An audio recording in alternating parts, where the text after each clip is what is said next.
Bonjour à tous, bienvenue à la capsule du jour. Le sujet d'aujourd'hui, c'est l'automutilation. Alors avant tout, je suis heureuse de me présenter. Je m'appelle Isabelle, je suis nouvellement arrivée ici comme intervenante chez Oasis Santé Mentale. Donc, qu'est-ce qu'on fait ici à notre ressource? C'est qu'on aide les membres de l'entourage d'une personne qui manifeste des caractéristiques cliniques d'un problème de santé mentale. Donc, l'entourage, ça peut être assez vaste, hein, bien entendu. Ça peut être la famille immédiate, la famille élargie, un ami, un voisin, un collègue, un employeur. Donc, une personne qui se sent concernée par la problématique de la personne. Et on couvre le territoire de Haute-Yamaska et Brome-Missisquoi. Alors, on vient au sujet du jour, l'automutilation. Hein, c'est un sujet qui fait peur, hein? C'est pourquoi l'automutilation, puis ça peut paraître effrayant, donc on va démystifier ça aujourd'hui. Alors, l'automutilation, ça désigne le fait de s'auto-infliger soi-même des blessures sans intention suicidaire. Les spécialistes ont répertorié que ça se manifeste habituellement à l'adolescence et à peu près tous les jeunes l'ont essayé une fois dans leur vie. Il y a davantage de jeunes filles que de jeunes garçons qui le pratiquent, l'automutilation, mais une fois à l'âge adulte, ben, la proportion s'équilibre, il y a autant d'hommes que de femmes qui s'automutilent. Okay. Alors, ça ressemble à quoi l'automutilation? Ça se manifeste comment? Alors, on va voir des gens se couper la peau. Ça peut être avec une lame de rasoir, un X-Acto, un autre objet tranchant, un couteau, se mordre la peau.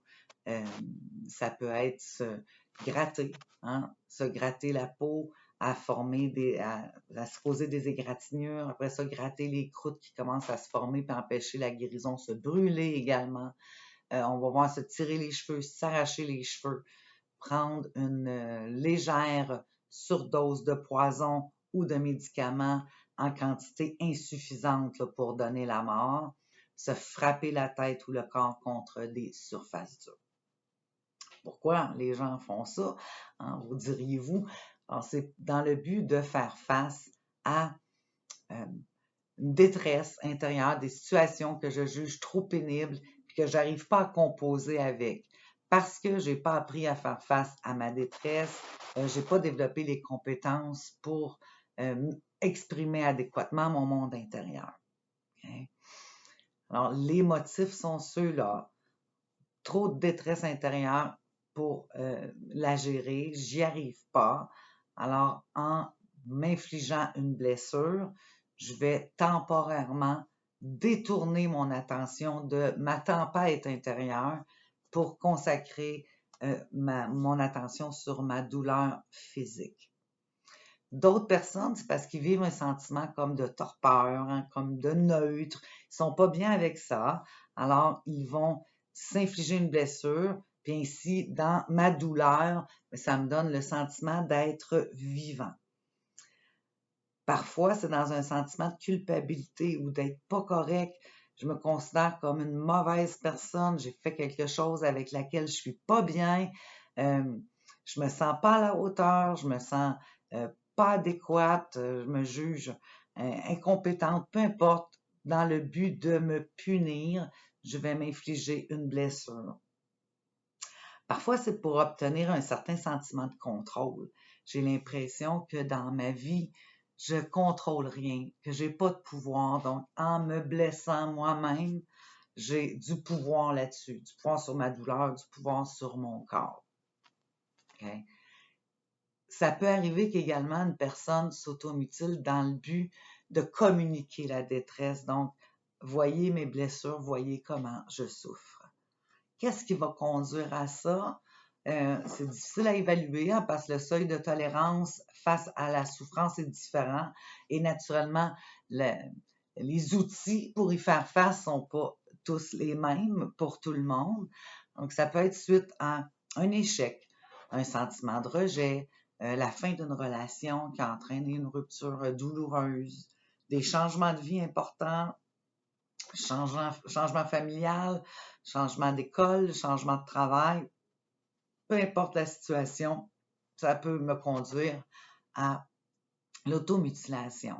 C'est important de ne pas oublier que l'automutilation, ça apporte un soulagement très temporaire. Alors, je souffre intérieurement, je déplace cette souffrance-là sur ma douleur physique. Mais lorsque mon attention ne sera plus là, mes émotions souffrantes sont toujours là. Mes problèmes ne sont pas disparus. Les difficultés à laquelle je dois faire face sont encore présentes. Alors, d'où l'importance de développer d'autres moyens. Hein? Parce que sinon, si je cherche toujours à détourner mon attention de cette façon-là, je peux tomber dans un cercle vicieux et de constamment rechercher des moyens de plus en plus dangereux finalement pour tenter d'apaiser ce qui est là. Voyez-vous que l'automutilation, c'est quelque chose qui est préoccupant. C'est pas banal. Il faut s'en occuper. Même si l'automutilation n'est pas considérée comme une maladie, elle peut indiquer un problème de santé mentale. Donc, il n'y a pas de médication pour l'automutilation. Si c'est accompagné d'un trouble de santé mentale, bien naturellement qu'il y aura la médication adéquate. Par exemple, si c'est un trouble anxieux, bien, il y aura des anxiolytiques. Symptômes dépressifs, il y aura des antidépresseurs, etc. C'est pas parce qu'il n'y a pas de médication, par exemple, qu'on ne peut pas s'en sortir. De l'aide existe. Hein? Donc, une thérapie de type comportemental va aider, par exemple, à adopter des nouveaux comportements pour gérer cette détresse-là. Et parfois, juste le fait que ça soit issu, quelqu'un l'a su que j'utilisais l'automutilation, OK, j'ai plus besoin de me cacher, le comportement va cesser. D'autres fois, juste en essayant des comportements plus adéquats, ça va cesser rapidement également. D'autres fois, il faut passer par un chemin un peu plus long, ce qu'on appelle la réduction de méfaits. Okay? Donc, c'est de remplacer progressivement mes comportements dangereux pour m'en aller vers des comportements plus adaptés. Par exemple, si j'avais l'habitude de me couper l'avant-bras, je pourrais prendre un stylo à l'encre rouge puis me faire, en pesant fort, des marques sur mon avant-bras. Donc, j'ai une pression, puis j'ai l'illusion de m'être blessée. Hein? Je pourrais mettre mes mains dans l'eau très, très froide ou encore tenir de la glace dans mes mains. Ça me fait mal, mais ça ne me blesse pas. Je pourrais aussi prendre une feuille de papier, un stylo feuille noire, écrire fort pour exprimer ce que j'ai là, barbouiller avec la feuille de papier, déchirer fort en faisant du bruit violemment. Ça me donne un sentiment de soulagement en même temps. En même temps, je dois pratiquer des nouveaux comportements. Alors, essayer de la respiration, de la méditation, prendre des marches, aller à l'extérieur, parler à une amie, de l'exercice physique, dessiner des mandalas. Toutes les réponses sont bonnes. Donc, tenter de remplacer le comportement d'automutilation vers un comportement plus adéquat. En même temps, je dois apprendre à mieux réguler mes émotions. Donc, par une thérapie de régulation de l'émotion, va m'aider justement à identifier qu'est-ce que je vis et comment l'exprimer. Accepter que j'en vis des émotions désagréables, puis que je vais en vivre encore. Comment je peux gérer ça, hein, l'exprimer de façon à ne plus me blesser. Tenir un journal aide également. Donc, pour consigner, pour tenter d'identifier qu'est-ce que je vis avant d'avoir envie de me faire du mal? Qu'est-ce qui s'est passé? Est-ce que je suis toujours avec les mêmes personnes? Est-ce que je suis toujours à la même place? C'est-tu toujours à la même heure du jour?